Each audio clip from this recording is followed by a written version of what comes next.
नमस्कार। घटना चक्र बुक वीडियो के इस शैक्षणिक मंच पर आपका स्वागत है। हमारा उद्देश्य है ज्ञान को सरल, स्पष्ट और सुलभ रूप में आप तक पहुंचाना।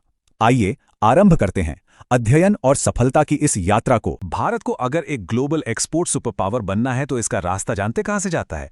ये जाता है इसके राज्यों से होकर। तो आज हम समझने वाले हैं 2024 के निर्यात तैयारी सूचकांक को, एक ऐसा जबरदस्त टूल जो हमें बताता है कि हमारे राज्य इस दौड़ में आखिर खड़े कहां हैं और ये जानना इतना जरूरी क्यों है। देखिए, एक्सपोर्ट्स यानी निर्यात किसी भी देश की अर्थव्यवस्था का इंजन होते हैं। ये सिर्फ ग्रोथ की रफ्तार ही नहीं बढ़ाते, बल्कि लाखों करोड़ों लोगों के लिए रोजगार भी बनाते हैं। लेकिन सवाल ये है कि भारत जैसे इतने बड़े और विशाल देश में इस इंजन को इसकी पूरी ताकत से कैसे दौड़ाया जाए। तो आज अपनी इस चर्चा को हम 4 हिस्सों में देखेंगे। सबसे पहले निर्यात की ताकत के सामने जो असल चुनौती है उसे जानेंगे। फिर हम मिलेंगे निर्यात तैयारी सूचकांक यानी ईपीआई से, इसके 4 मजबूत पिलर्स को परखेंगे और आखिर में बात करेंगे कि अब आगे का रास्ता क्या है। चलिए, सबसे पहले ये समझते हैं कि भारत जैसे देश के लिए एक नेशनल एक्सपोर्ट स्ट्रैटेजी बनाना इतना मुश्किल काम क्यों है। इसका जवाब एक ही शब्द में छिपा है: विविधता। अब देखिए, भारत की जो सबसे बड़ी ताकत है यानी इसकी डाइवर्सिटी, इसकी विविधता, वही इसकी सबसे बड़ी चुनौती भी बन जाती है।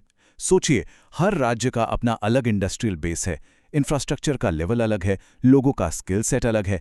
तो भला एक ही पॉलिसी, एक ही नीति पूरे देश पर कैसे काम कर सकती है? ये मुमकिन ही नहीं है। और यहीं से पॉलिसी बनाने वालों के सामने एक बहुत बड़ा सवाल खड़ा हो जाता है कि इन सारे अलग अलग फैक्टर्स को, इन अंतरों को सही तरीके से मापा कैसे जाए ताकि सही नीतियां बन सकें और पता चल सके कि सुधार असल में करना कहां है। तो इस बड़ी चुनौती का हल क्या है? इसका जवाब है एक बहुत ही खास टूल जिसे इसी काम के लिए तैयार किया गया है। और यहीं पर एंट्री होती है नीति आयोग के निर्यात तैयारी सूचकांक यानी ईपीआई की।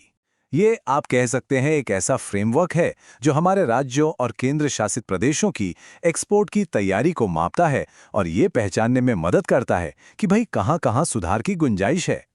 ये इंडेक्स कोई एक बार आने वाली रिपोर्ट नहीं है। इसकी शुरुआत हुई थी 2020 में और ये इसका 4था एडिशन है। हर साल ये हमें ये समझने में मदद करता है कि कौन से राज्य आगे बढ़ रहे हैं और कहां अभी भी काम बाकी है। तो सवाल ये है कि ये इंडेक्स राज्यों की तैयारी को नापता कैसे है? वो कौन से पैमाने हैं जिन पर उनकी एक्सपोर्ट रेडीनेस को परखा जाता है? चलिए इसके पूरे स्ट्रक्चर को समझते हैं। ये पूरा का पूरा इंडेक्स 4 मजबूत पिलर्स पर टिका है। पहला, निर्यात अवसंरचना, मतलब सड़कें, पोर्ट्स, लॉजिस्टिक्स कैसे हैं। दूसरा, व्यवसाय पारितंत्र, यानी कि बिजनेस करने में कितनी आसानी है। तीसरा, नीति एवं शासन, सरकार की पॉलिसीज कितनी सपोर्टिव हैं। और चौथा, निर्यात प्रदर्शन, यानी कि असल में एक्सपोर्ट हो भी कितना रहा है। अच्छा, अब यहां एक बहुत ही दिलचस्प बात है, इन पिलर्स का वेटेज यानी इनका वजन।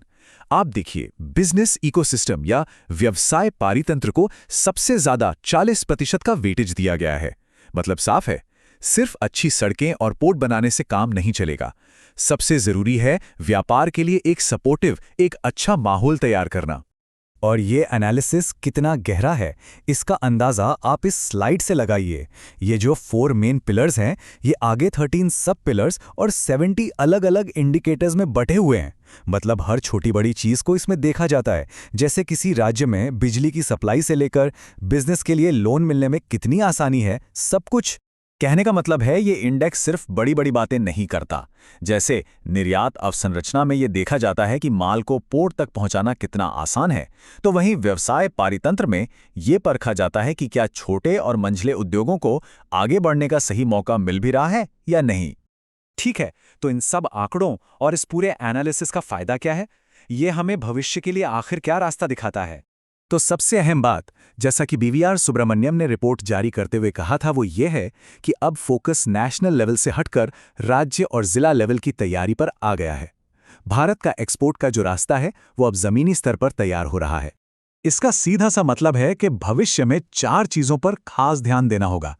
पहला, एक्सपोर्ट के लिए बेहतर इंफ्रास्ट्रक्चर बनाना। दूसरा, सामान बनाने की लागत को कम करना ताकि हम दुनिया के बाजारों में मुकाबला कर सकें। तीसरा, सरकारी प्रक्रियाओं को और आसान बनाना।